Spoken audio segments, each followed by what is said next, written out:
You ever watch someone laugh right in your face and think, wow, you're about to regret that more than you can imagine? That's exactly what crossed my mind the first time I stood on the marble steps of Victoria Whitmore's mansion. Hands shaking, heart pounding so loud, I thought she could hear it through the door. She looked at me, just a hungry black kid from across the street, like I was some cockroach crawling out of the gutter. I guess she never expected a little slum kid would turn her world inside out, but here we are.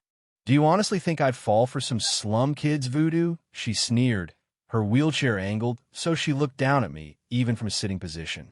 Her steel blue eyes could cut glass, but I'd seen worse, believe me. I said as steady as I could, "Ma'am, I wasn't joking. I can help you walk again. Just give me the leftovers you keep throwing out." She laughed so hard the marble hall rang with it, but I didn't blink. For 3 days, I'd watched her toss plate after plate of food in the trash, while my grandma and I rationed rice just to make it through the week. I wasn't going anywhere. "Listen here, little girl." She snapped. "Guess my haircut threw her off? I spent $15 million on doctors. There's nothing left for you to fix." But I'd spent my whole life watching, learning mostly from my grandmother Ruth, a woman who survived by knowing what doctors missed. I saw things Victoria's high-priced experts couldn't. You take 3 white pills and a blue one at exactly 2 p.m. every day for back pain, I told her, and for the first time, she blinked. You complain your legs feel cold, even when the AC's off. She stared at me, her confidence flickering. "How do you know that?" she whispered, almost scared. I smiled, small and tight. "Because I pay attention, and I see what your doctors won't admit. You don't need more medicine. You need someone who understands healing can come from places you never expect." She slammed the door so hard it rattled the stained glass. But as I walked back to our tiny apartment, I grinned. I'd just seen real fear in the eyes of a woman who thought she had nothing to fund it from a kid. Anyway, what Victoria didn't know, I'd watched her every day, learned her routines, seen signs nobody else saw. My grandma always said survival was about observation and patience, and I'd learned that lesson well. 3 days passed. Victoria couldn't let it go. She had her assistant dig into my life, found out I was Daniel Thompson, 12, living with my grandma Ruth in the Riverside Gardens housing complex. She read about the scholarship, my grades, my mother dying when I was 5. She rolled her eyes at the report. Typical, just another kid trying to take advantage. But there was a line about my grandma's miraculous recovery from diabetes, how doctors called it clinically undocumented. She snorted, tossed it aside. What could some old woman from a public hospital possibly know? Meanwhile, I was sitting on the porch with Grandma, asking her again about pseudo-paralysis. Sometimes trauma traps you inside your own mind, how muscles can work but the soul just refuses. She told me, rich doctors only treat the body, never the wound inside. But a real healer sees both. I remembered watching Victoria's feet twitch when she was angry, legs tensing up when she thought no one noticed. She wasn't broken. She was hiding from guilt, from her own past, from the truth. That afternoon, her doctor showed up, looking nervous. "Victoria, these tests show your nervous system works perfectly.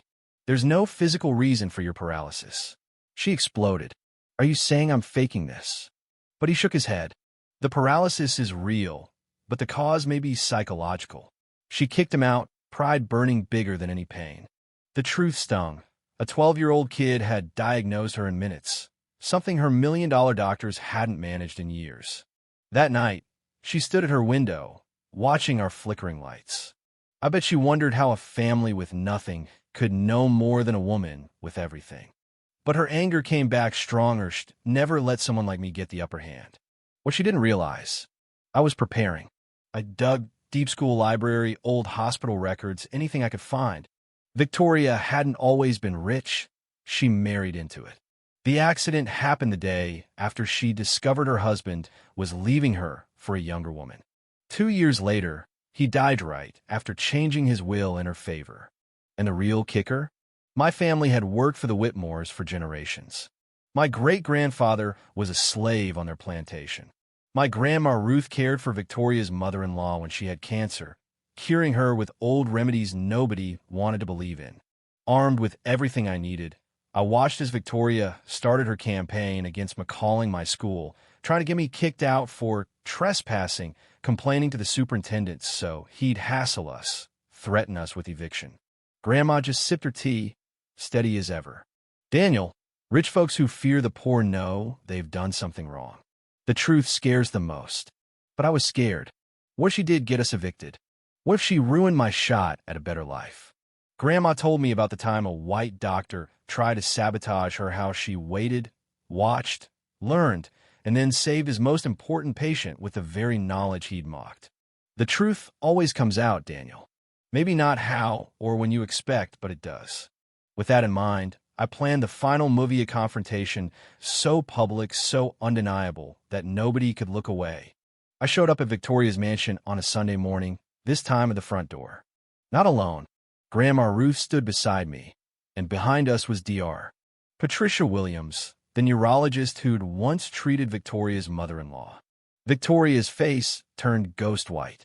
What's the meaning of this? I laid all out. Your accident, your husband's death, the fake paralysis, every lie, every secret. Dr. Williams showed the medical files, normal test results Victoria paid to keep quiet. I played audio recordings from the security system Victoria herself had installed, where she begged the doctor to confirm the fake diagnosis so she wouldn't lose the money in the divorce. Then came the footage, 43 videos of Victoria walking, dancing, running on a treadmill when she thought she was alone. She crumpled, screaming it was all lies. But the evidence was everywhere, her own voice, her own face. And then Ruth spoke, voice soft but iron strong. Victoria, you were never really paralyzed except in your soul. That's the only prison you built yourself. Police sirens cut through the silence. Victoria tried to run, but now her legs finally betrayed her for real, collapsing as the police stormed in, arresting her for insurance fraud, medical fraud, and murder. Her world collapsed in a flurry of blue lights and camera flashes. 6 months later, everything had changed. The mansion became the Ruth Thompson Community Center. Kids who once starved now dreamed bigger. I got a scholarship to Harvard at 14, but I stayed close to my roots, learning the healing passed down through generations. Victoria? She got 25 years this time, truly trapped, a shadow of herself in a prison wheelchair she couldn't buy her way out of.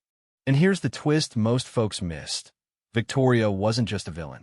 She was proof of what happens when you let guilt and privilege rot you from the inside.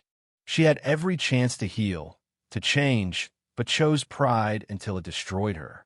People ask me, Daniel, do you hate her? No, I pity her.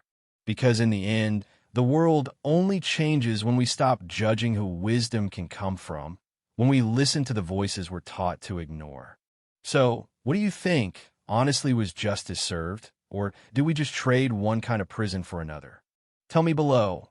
Where do you think real healing and real justice come from? Money, power, or something much deeper? Let's talk.